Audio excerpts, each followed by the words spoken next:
Interviews with business owners and veteran executives who share their wisdom and expertise to help you de-stress, free up time, and make more money. Profits of IT.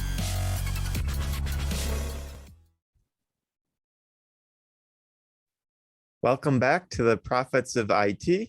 I am Jim Punzenberger, your host, and the creator of the Managed Prospecting System.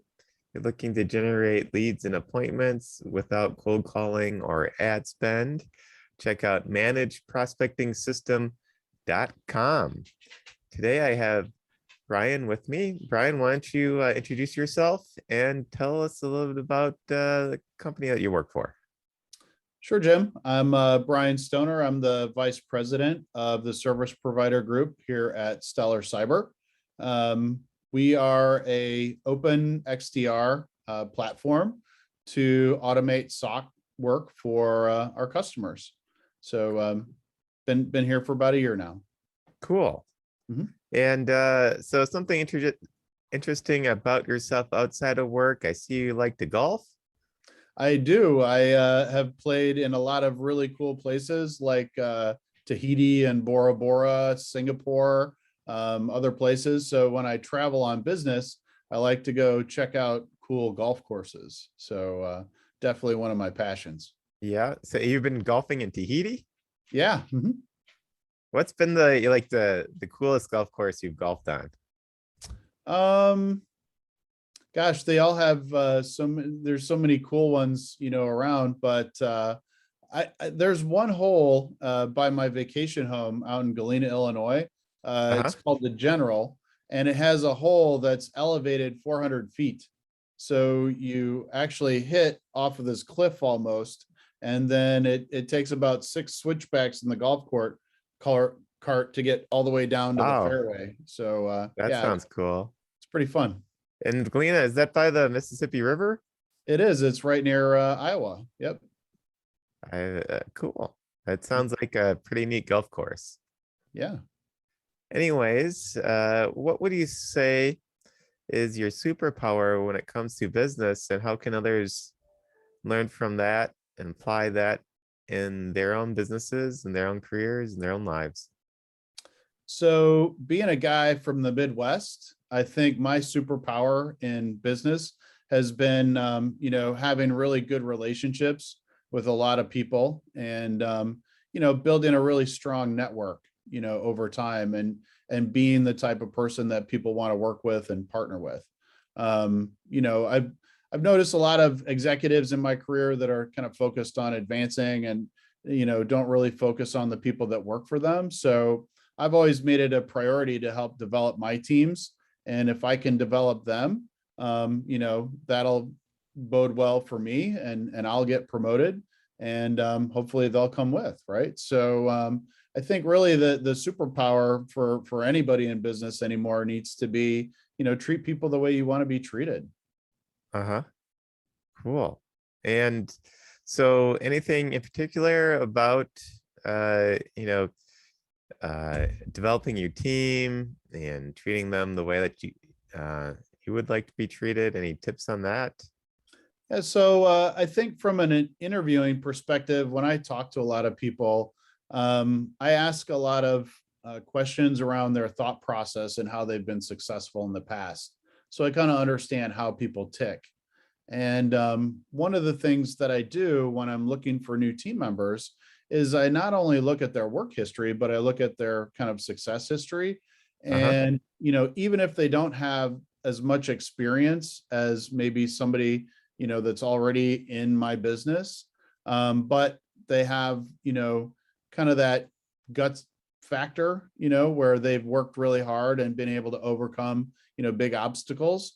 I think you can always train people on industry knowledge, but you can't train them, how to be persistent and how to work hard, right? So that's what I look for when I'm building my teams. And so when I bring people in, I always have a weekly one-on-one with everybody, just so that they get at least a half hour with me to ask questions or get help with the things that they need help with. And then after we go through their things, then I'll go through the things that I need from them, right? But at the end of the day, part of that conversation is, what goals do you want professionally that you want to achieve, and how can I help you get there? So there was a guy who worked for me at Silence who came to me through our inside sales organization. Prior to Silence, he was selling State Farm insurance. So he didn't really have a lot of technology experience, but he was a really likable guy and he worked really hard. And, with that together, we were able to help him, gain the experience in the service provider market that he needed. So he was successful there. Then he wanted to become a manager. And we at Silence had a platform called Udemy where you could take management courses. So we built a curriculum for him. And over the course of a year, he completed all of those things. And I was able to allow him to begin building a team the following year. So he actually got to hire people and do that. So, I think that's a good example of how, even if somebody doesn't have management experience, you can hire somebody that doesn't and help them grow into that type of a role over time. So I think, there's too many managers now that feel like they just have to bring in somebody with that experience and it has to be the perfect amount of experience. But I think in my experience, I've found that if you can find somebody that you can develop, they come with less bad habits and less expectations, and you can really build them into superstars. Cool. So what else is important about this? Um, I think the other thing as a manager is making sure that you set reachable goals for your team. What I've noticed over time is that when you're in sales, right, there's the ramp up to 100% of quota, and then there's the accelerators after 100% of quota. And what a lot of companies do is they try to overload their salespeople with quota so they don't have to pay them as much. But the problem is a salesperson that's into their accelerators and over 100% of quota works 200% harder than somebody that's below quota. So if I was going to give advice to anybody, I would say make sure your quotas are attainable so that your people can reach them and get the extra benefit, and they'll work twice as hard for you. Got it. Any closing thoughts on this? No, I just think, like I said, being from the Midwest, I think it's all about relationships. When you build relationships with people and you help them and you develop them, then you're going to get the benefits of that, further down the line when they're in management positions or when you need help or additional, support. They're always going to be there for you. Cool. Got it. So elevator pitch, who should be doing business with Stellar Cyber, and why should they be doing business with you? Sure.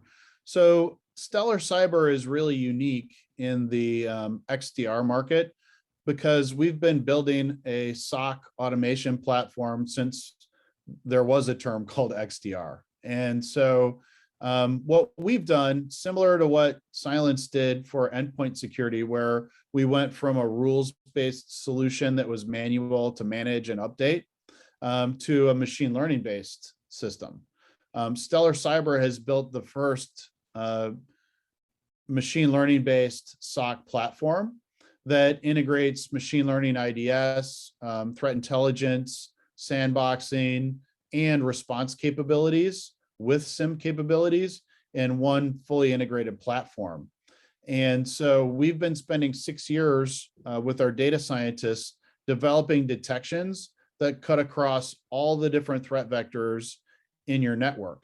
And what that allows you to do is to find threats faster with less effort than you do with today's, traditional systems.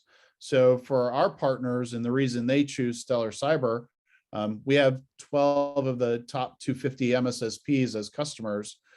We really reduced their mean time to detection for new events, and we reduced their mean time to response, and we reduced the amount of time that it takes them to manage our platform as well. So it's a big win all around for service providers to choose Stellar Cyber. Cool. So if somebody wanted to get a hold of you, how would they go about doing that? It's pretty easy. I can be reached at Brian, Brian, at Stellar, Stellar, cyber, Cyber .ai. And that's Great. it. So Brian at stellarcyber.ai. You betcha. Cool. Well, thank you for being on the podcast today and sharing with us. It has been wonderful. And just thank you for your time and sharing so freely. Yeah, thank you for inviting me, and it was great to meet you. Thank you. And until next time on the Profits of IT, I am Jim Punzenberger, your host and the creator of the Managed Prospecting System. Check out managedprospectingsystem.com. Thank you for tuning in to the Profits of IT. Please smash that like button, subscribe, and share.